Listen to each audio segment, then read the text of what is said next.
രാഹുൽ മാങ്കൂട്ടം അദ്ദേഹം വളരെ സൂത്രശാലിയായിട്ടുള്ള ഒരു രാഷ്ട്രീയക്കാരനാണ്. വളരെ കൃത്യമായ സന്ദർഭം നോക്കി അത് ഉപയോഗപ്പെടുത്താൻ അറിയുന്ന ഒരാളാണ്. കാരണം വയനാട്ടിലെ വീടുകൾക്ക് വേണ്ടി പിരിവെടുക്കുകയും അത് മുക്കുകയും ഒക്കെ ചെയ്ത കോൺഗ്രസ് ആകെ വലിയ തോതിൽ പ്രതിരോധത്തിലായി നിൽക്കുന്ന അവസരത്തിൽ അദ്ദേഹം ആ അവസരം ഉപയോഗപ്പെടുത്താൻ വേണ്ടി ശ്രമിക്കുകയും അതിന് ചില ഈ പറയുന്ന പോലെ ഒരു പുകമറ ഉണ്ടാക്കിയിട്ടുള്ള ന്യായീകരണങ്ങളുമായിട്ടൊക്കെ മുന്നോട്ട് വരാൻ ശ്രമിക്കുകയൊക്കെ ചെയ്തു. അപ്പോൾ സ്വതവേ ഈ പിണറായി വിരുദ്ധ മാധ്യമങ്ങൾ എന്ന് പറയുന്നവർക്ക് വലിയ പ്രാമുഖ്യം അത് സോഷ്യൽ മീഡിയയിലുണ്ട്, സാറ്റലൈറ്റ് ചാനലുകളിലൊക്കെ ഉണ്ട്. സാറ്റലൈറ്റ് ഇത്തിരി കൂടി കുറവാണ്, പക്ഷേ ഏഷ്യാനെറ്റ് അതിന് ചുക്കാൻ പിടിച്ചുകൊണ്ടിരിക്കുകയാണ്. അപ്പോൾ ഇത്തരത്തിലുള്ള ആളുകളൊക്കെ തന്നെ ഈ ഒരു കാര്യം, അതായത് രാഹുൽ മാങ്കൂട്ടത്തെ വലിയൊരു ഐക്കണാക്കി ഉയർത്തി കാണിച്ചുകൊണ്ട് ഇതാ CPM-ന്റെ വാദങ്ങളൊക്കെ തന്നെ പൊളിച്ചിരിക്കുന്നു എന്ന് പറഞ്ഞുകൊണ്ടുള്ള ഒരു ഡയലോഗൊക്കെ വിട്ടു. യഥാർത്ഥത്തിൽ അതിലൊന്നും ഒരു വസ്തുതയില്ല. കാരണം ഇപ്പോഴും ഈ പറയുന്ന പോലെ 15 ലക്ഷം മേടിച്ച് ഇവരുടെ വീട് കിട്ടുമെന്ന് വിചാരിച്ചിരിക്കുന്നവർക്ക് വീട് കിട്ടിയിട്ടില്ല, ഫോട്ടോ ഒരു കല്ല് കിട്ടിയിട്ടില്ല, ഒരു സ്ഥലം പോലും ഇല്ല, ഒരു മോഡൽ വീട് പോലും ഇവിടെ പണിതിട്ടില്ല.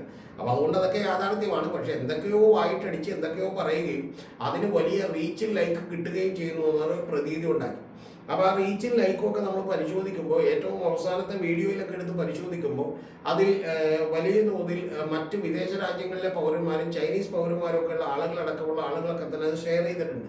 എന്ന് പറഞ്ഞാൽ അവരൊക്കെ ഇന്നലെ രാവിലെ മലയാളം പഠിച്ചിട്ട് എന്ത് ചെയ്തിട്ടുണ്ടാവും, രാഹുൽ മാങ്കൂട്ടത്തിലിൻ്റെ ഈ വാക്കുകൾ കേട്ടിട്ട് അവർ പുളകിതരായിട്ടുണ്ടാവും എന്നുള്ളതാണ് ഞാൻ വിചാരിക്കുന്നത്. അപ്പോൾ അത് അങ്ങനെ പറഞ്ഞുകൊണ്ട് ചില വീഡിയോകളൊക്കെ തന്നെ പുറത്തേക്ക് വന്നപ്പോൾ വീണ്ടും രാഹുൽ മാങ്കൂട്ടം എന്ന് പറയുന്ന ധീരനായ മനുഷ്യൻ അദ്ദേഹം യഥാർത്ഥത്തിൽ വീണ്ടും അടുത്ത വീഡിയോ ആയിട്ട് രംഗത്ത് വന്നു. എന്ന് പറഞ്ഞാൽ ഇലക്ഷനൊക്കെ കഴിഞ്ഞൊന്ന് റിലാക്സ് ചെയ്തിരിക്കുകയായിരുന്നു അദ്ദേഹം. അപ്പോഴാണ് ഈ വീഡിയോ കണ്ടതെങ്കിൽ ഇതും കൂടി അങ്ങോട്ട് പൊളിച്ചിട്ട് പുള്ളി എന്ത് ചെയ്തേക്കാം പോയേക്കാം എന്ന് വിചാരിച്ചു എന്ന് പറഞ്ഞു. അങ്ങനെ പുള്ളി കണ്ടെത്തിയിട്ടുള്ള ഒരു ചില മണ്ടൻ വാദങ്ങളൊക്കെ പറയുന്നുണ്ട്. ആ വാദങ്ങളിൽ പുള്ളി പറയുന്നത് പിണറായി വിജയന്റെ ചില പോസ്റ്റുകൾക്കിടയിൽ അടിയിലും ഇതുപോലെ തന്നെയുള്ള ചൈനീസ് പൗരന്മാരും അതുപോലെ തന്നെ മറ്റു വിദേശ പൗരന്മാരുടെയൊക്കെ ഈ പറഞ്ഞ ഷെയറുകളൊക്കെ കണ്ടു എന്നുള്ളതാണ് അദ്ദേഹം പറയുന്നത്. അപ്പോൾ അതൊക്കെ യഥാർത്ഥത്തിൽ ഇദ്ദേഹം തന്നെ ക്രിയേറ്റ് ചെയ്താകാനാണ് സാധ്യത. കാരണം അതിനൊക്കെ വളരെ മിടുക്കും പ്രാഗൽഭ്യവും ഉള്ള ഒരാളാണ് രാഹുൽ മാങ്കൂട്ടത്തിൽ എന്നുള്ള കാര്യത്തിലൊന്നും നമുക്ക് സംശയമില്ല.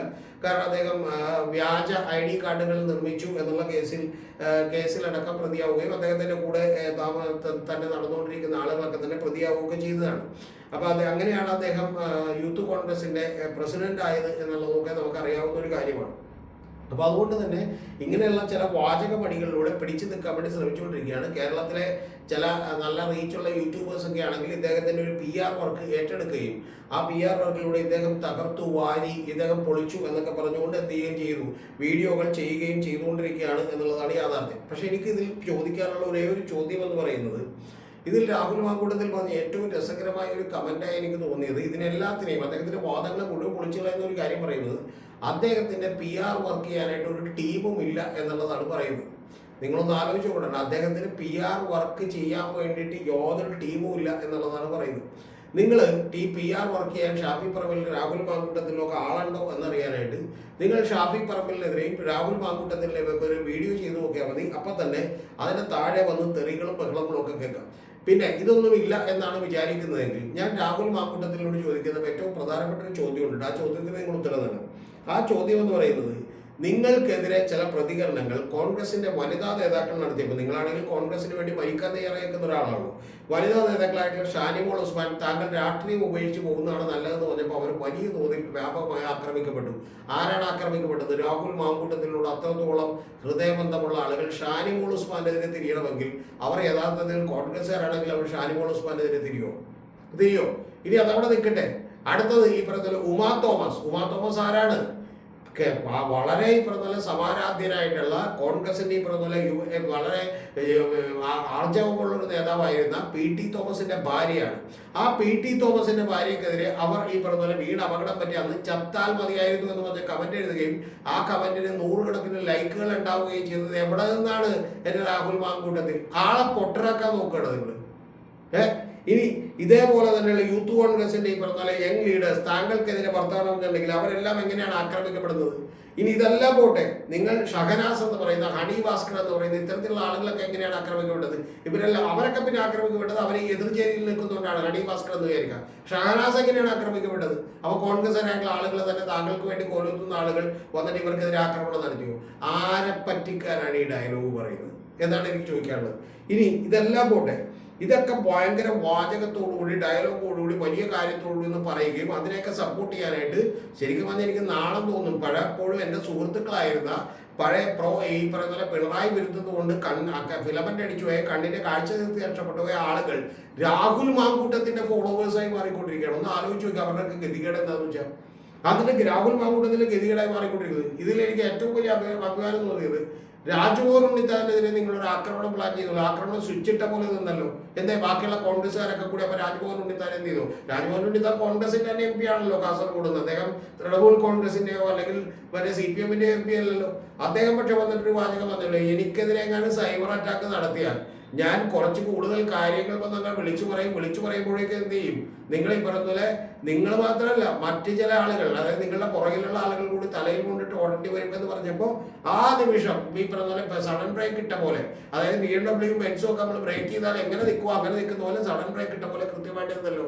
എന്തേ ഈ പറഞ്ഞ പോലെ വാതുറക്കാൻ പറ്റാതെ പോയത്? ഇനി ഇതൊന്നും മനസ്സിലാക്കാതെ ഏറ്റവും ഒടുവിൽ രാജ്മോഹൻ ഉണ്ണിത്താൻ തന്നെ പറഞ്ഞൊരു ഡയലോഗ് ഉണ്ട്. സോഷ്യൽ മീഡിയയിൽ ചോദിക്കുകയാണ് ആരാണ് മുഖ്യമന്ത്രി ആകണം എന്ന് ചോദിച്ചാൽ രാഹുൽ മാങ്കൂട്ടത്തിലാകണമെന്ന് പറയും. കൂടാതെ രണ്ടാമത്തത് ആരാണ് KPCC പ്രസിഡന്റ് ആകണമെന്ന് ചോദിച്ചാൽ ശ്രീനാദേവി കുഞ്ഞമ്മ ആകണമെന്ന് പറയും. കാരണം എന്താ?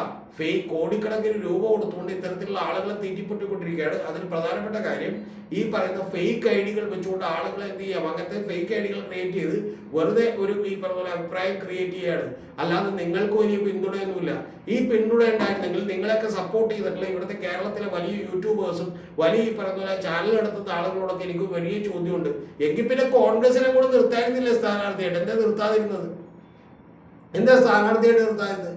എന്താ കോൺഗ്രസ് പാർട്ടിയിൽ നിന്ന് പുറത്ത് നിർത്തിയത്? ജനങ്ങളൊക്കെ പിന്തുണ നോക്കി നിങ്ങളത് നിർത്തിയാലേ ഉള്ളൂ. ആരെയാണ് ഈ പറ്റിക്കാൻ നോക്കുന്നത്? പിന്നെ ഇതെല്ലാം കാണും വിട്ടേക്ക്. പിണറായി വിജയനെതിരെയും വയനാട് വീട് വെച്ച ദുരന്ത ബാധിതർക്കെതിരെയും അവർക്കൊന്നും കോൺഗ്രസ് വീട് വെച്ച് കൊടുത്തിട്ടില്ല എന്നുള്ളത് യാഥാർത്ഥ്യമാണ്. വെറുതെ നിന്നും നാക്കുകൊണ്ട് താടി കൊണ്ട് വേലിയിട്ടിട്ടൊന്നും അതിനുവേണ്ടി ന്യായീകരണമാവില്ല. ഏറ്റവും ആദ്യം രാഹുൽ മാങ്കൂട്ടത്തിൽ ഉത്തരം പറയേണ്ട ഒരു കാര്യമുണ്ട്, ഇന്നേ വരെ പറയാത്തൊരു കാര്യം. അതായത് ഈ രാഹുൽ മാങ്കൂട്ടത്തെ ന്യായീകരിക്കുന്ന കുറെ ഈ പറഞ്ഞ വേതാളങ്ങൾ വന്ന് ന്യായീകരിക്കുമ്പോൾ വേണ്ടി പല കാര്യങ്ങളും പറയുന്നുണ്ട്. എനിക്ക് രാഹുൽ മാങ്കൂട്ടത്തോട് ചോദിക്കാനുള്ളത്, താങ്കൾ ഒരു വീഡിയോ ചെയ്യണം. എന്താണെന്ന് അറിയാമോ? ഈ ശബ്ദരേഖ പുറത്തു വന്നത് താങ്കളുടേതാണോ? താങ്കൾ ആ പെൺകുട്ടിയുമായിട്ട് ബന്ധമുണ്ടായിരുന്നോ? ഗർഭചിത്രം നടത്തിയിട്ടുണ്ടോ ഇല്ലയോ? ഈ പുറത്തു വന്ന ശബ്ദരേഖ താങ്കളുടേതാണോ? എന്ത് മിണ്ടാത്ത എന്താണ്? അപ്പൊ ഇതിനെക്കുറിച്ച് മറുപടി പറയൂ. ഈ തള്ളും ഈ പറയുന്ന പോലെ പുകമറ സൃഷ്ടിക്കലൊക്കെ കൈ വെച്ചാൽ മതി. ഇതൊക്കെ നേരത്തെ പല ആളുകളും ചെയ്തിട്ടുണ്ട്, പ്രത്യേകിച്ച് സിനിമയ്ക്ക് വേണ്ടിയൊക്കെയാണ് ചെയ്യണം. ഞാനിപ്പോഴും ഓർക്കുന്നുണ്ട്, ഋത്തിക് റോഷൻ ഏറ്റവും ആദ്യം ഒരു വലിയ താരമായി മാറിയപ്പോൾ ഇതൊക്കെ ക്രിയേറ്റ് ചെയ്ത കാര്യമാണ് എന്നുള്ളത് എൻ്റെ പ്രിയപ്പെട്ട പ്രേക്ഷകർ മനസ്സിലാക്കണം. ഋത്തിക് റോഷനെ കുറിച്ച് അന്ന് വന്ന വാർത്ത അതെല്ലാ മാധ്യമങ്ങളോട് തന്നെ റിപ്പോർട്ട് ചെയ്യാണ്. എന്താണ് കാര്യം? ആ ഋത്തിക് റോഷൻ പറയുന്ന ഒരു വിമാനത്തിൽ കയറാൻ വേണ്ടി വരുമ്പോൾ ആ വിമാനത്തിൽ ഋത്തിക് റോഷൻ ടിക്കറ്റ് ബുക്ക് ചെയ്തിട്ടുണ്ടെന്ന് പറഞ്ഞ് ഒരുപാട് സ്ത്രീകൾ എന്ത് ചെയ്തു, വളരെ ഈ ചെറുപ്പക്കാരികളായിട്ടുള്ള സ്ത്രീകൾ എന്ത് ചെയ്തു, ചുറ്റുമുള്ള ടിക്കറ്റ് എല്ലാം ബുക്ക് ചെയ്തു എന്ന് പറഞ്ഞൊരു വാർത്ത വന്നു. അതൊരു ശരിയാണ്, വലിയ കൗതുകം ഉണർത്തുന്ന വാർത്തയാണ്. അതുകൊണ്ട് നമ്മുടെ വാർത്താ മാധ്യമങ്ങളൊക്കെ എടുത്ത് അങ്ങോട്ട് അലക്കി. പക്ഷേ യാഥാർത്ഥ്യം എന്താണ്? അത് ഈ പറഞ്ഞ പോലെ വളരെ പ്ലാൻഡ് ആയിട്ടുള്ള ഒരു പ്രോഗ്രാമാണ്. മനസ്സിലായി? പ്രോഗ്രാം ആ കാര്യമാണ്. അതുപോലെ കാന്താര എന്ന് പറയുന്ന ഒരു സിനിമ ഇത്രത്തോളം ഹൈപ്പ് ഉണ്ടാക്കിയത് കേറി എന്ന് പറയുമ്പോൾ അവരെ ഉണ്ടാക്കുന്ന ഒരു ഹൈപ്പാണ്. ഹൈപ്പ് ഉണ്ടാക്കി കഴിയുമ്പോൾ നമ്മുടെ വാർത്താ മാധ്യമങ്ങളും വാർത്ത കൊടുക്കും. എന്താ കാര്യം എന്ന് വെച്ചിട്ടുണ്ടെങ്കിൽ ഹൈപ്പ് ഉണ്ടായി കഴിഞ്ഞിട്ടുണ്ടെങ്കിൽ അത് സ്വാഭാവികമായിട്ട് വാർത്തയെ മാറുമ്പോൾ കൂടുതൽ ആളുകൾക്ക് കേൾക്കാനുള്ള ഒരു താല്പര്യം ഉണ്ടാവും. ഒരു ചാനലിൽ വാർത്ത കൊടുത്തിട്ട് നമ്മൾ വാർത്ത കൊടുക്കാതിരുന്നത് നമ്മൾ പുറകെ പോകും. അതുകൊണ്ട് നമ്മളെ കൂടി വാർത്ത കൊടുക്കും. അത്തരത്തിൽ ഈ പറഞ്ഞ ഐക്കണുകളെ ബിൽഡ് ചെയ്യാനൊക്കെ ഇപ്പോൾ ഈ സോഷ്യൽ മീഡിയ കാലത്ത് വലിയ സുഖമാണ്. അതിന് പണം മാത്രം മുടക്കിയാൽ മതി. ആ പണം ഈ പറഞ്ഞ പോലെ രാഹുൽ മാങ്കൂട്ടത്തിന്റെ കയ്യിലുണ്ട്. പിന്നെ ഇതുപോലെ എന്ത് ഈ അഭ്യാസം കാണിച്ച് പിടിക്കാനുള്ള തൊലിക്കെട്ടിയും ഉണ്ട് എന്നുള്ളത് കൊണ്ട് ഈ ടിപ്പണി പണിയുമായിട്ടൊന്നും വരണ്ട. പിണറായി വിജയനൊന്നും അങ്ങനെ നേതാവായ ആളല്ല. പിണറായി വിജയനൊക്കെ നേതാവായത് സാധാരണക്കാരുടെ ഇടയിൽ പ്രവർത്തിച്ച് അടിയന്തരാവസ്ഥയിൽ ജയിലിൽ കിടന്ന് അടികൊണ്ടും ഒക്കെ നേതാവായിട്ടുള്ള ഒരാളാണ്. അതുകൊണ്ട് പിണറായി വിജയനെയും രാഹുൽ മാങ്കൂട്ടത്തിലേക്ക് കമ്പയർ ചെയ്യുന്നവരോട് കഷ്ടം എന്നല്ലാതെ മറ്റൊന്നും പറയാനില്ല. പിന്നെ പിണറായി വിരുദ്ധത കൊണ്ട് നിങ്ങൾക്ക് ഏത് ഈ പറഞ്ഞ കുറ്റിച്ചൂലിനെ കിട്ടിയാലും അവരെടുത്ത് തലയിലേക്ക് വെക്കേണ്ട ഗതികേടിലാണ് നിങ്ങൾ എന്നുള്ളത് മാത്രമേ എനിക്ക് നിങ്ങളോട് പറയാനുള്ളൂ.